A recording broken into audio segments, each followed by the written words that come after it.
Bonjour chers téléspectateurs de Boostitch, nous sommes heureux de nous retrouver encore en ce jour avec vous. N'oubliez pas que Boostitch a pour leitmotiv voir autrement, percevoir autrement et agir autrement. Ok? Nous avons commencé depuis un mois, 2 mois, à vous parler de révolution économique de l'Afrique. Ok?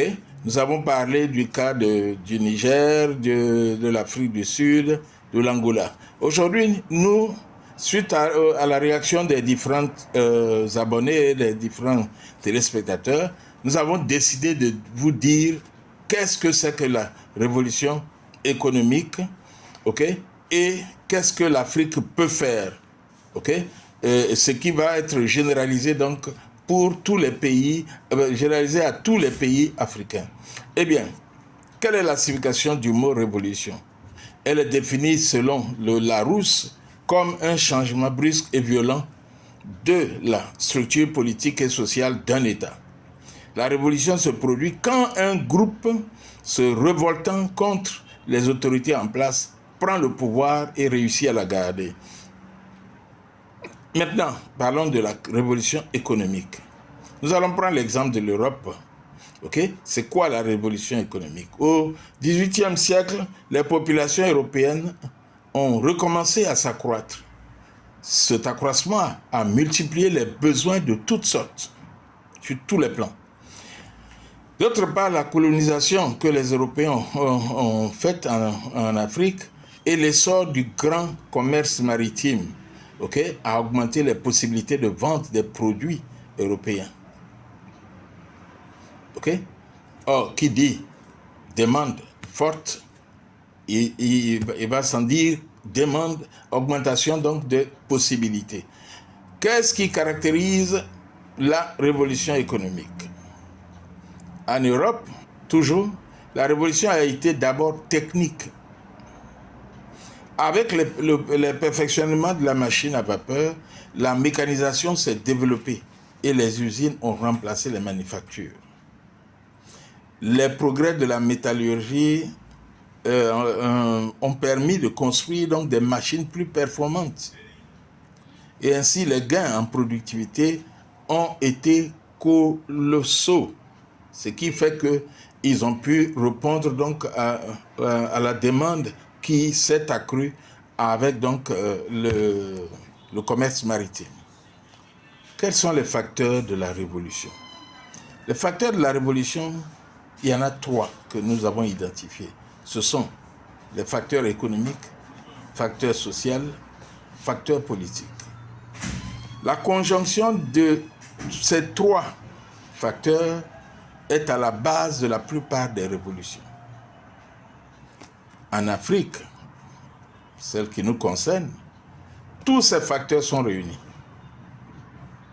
60% de la jeunesse, de la population est jeune et plus de 50% de cette frange de la population est diplômée. Le coût de la vie est de plus en plus élevé. L'expression politique des jeunes est étouffée dans plusieurs pays. L'opinion de la jeunesse n'est pas toujours prise en compte. Tout ceci pousse la population jeune à vouloir prendre son destin en main pour aider les aînés à aller à la révolution économique contre la volonté des aînés. Alors, dans ce cas, comment créer une révolution économique dans les pays africains? Et c'est ce qui nous intéresse. Bien, il est important de commencer à faire une cotisation collective pour un projet. Je l'ai dit dans le cas du Niger, mais c'est valable pour tous les autres pays africains. Si chaque famille donnait 1000 francs chaque mois, selon notre population, chaque année, le pays peut construire une usine, mais à condition que ces 1000 francs cotisés soient bien gérés et ne soient pas détournés à d'autres fins. 1000 francs pour une population d'un certain nombre de millions d'habitants, une usine peut être créée chaque année. Et dans 10 ans, 10 usines auront été créées. Il faut développer la culture philanthropique sans intérêt. Faire un don sans attendre un retour. Faire un don, même si je suis politicien ou pas, mais faire un don d'une école,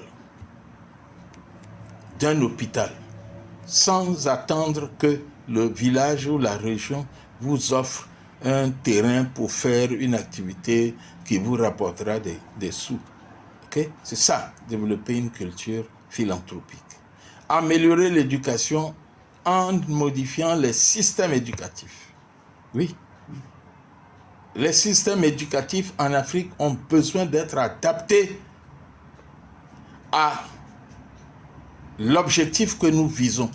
Il faut former, mais il faut informer les gens pour qu'ils sachent qu'ils ont une part de responsabilité dans le développement économique de leur nation. Il faut arrêter la vente excessive des terrains villageois. Il faut développer les activités spécifiques et régionales. Okay? Si notre région est habituée à faire du manioc pour faire de l'attiéké, à cultiver le manioc pour faire de l'attiéké, mais en vendant tous les terrains, écoute, nous ne pourrons plus produire de l'attiéké. Il faut développer les activités donc spécifiques de la région pour empêcher que les gens vendent leurs terrains et qu'il y ait encore des terrains pour faire la culture de manioc. C'est un exemple que j'ai pris, mais il y en a plusieurs. Cultiver la confiance en soi chez la jeunesse. L'ancien président américain pouvait dire « Yes, we can ». Et moi, je crois que nous pouvons faire corps avec cette expression. Oui, nous pouvons. Nous pouvons révolutionner économiquement notre continent.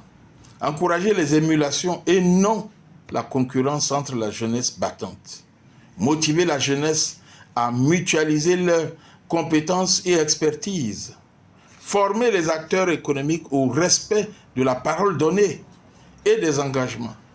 L'Afrique va connaître sa révolution économique. Tchoko, tchoko. Chacun a donc un rôle à y jouer. Ne reste pas passif. Joue ta partition maintenant, chers téléspectateurs. Boostich est là pour t'y aider. Ok? Nous reprenons très bientôt les formations hebdomadaires pour vous amener à voir autrement, à percevoir autrement et à agir autrement. Oui, en suivant ces formations, inévitablement, vous allez vous-même vous révolutionner économiquement et vous allez participer à la révolution collective. Si cette vidéo vous a plu, je vous invite donc à la partager, à vous abonner pour pouvoir ne pas manquer les prochaines vidéos.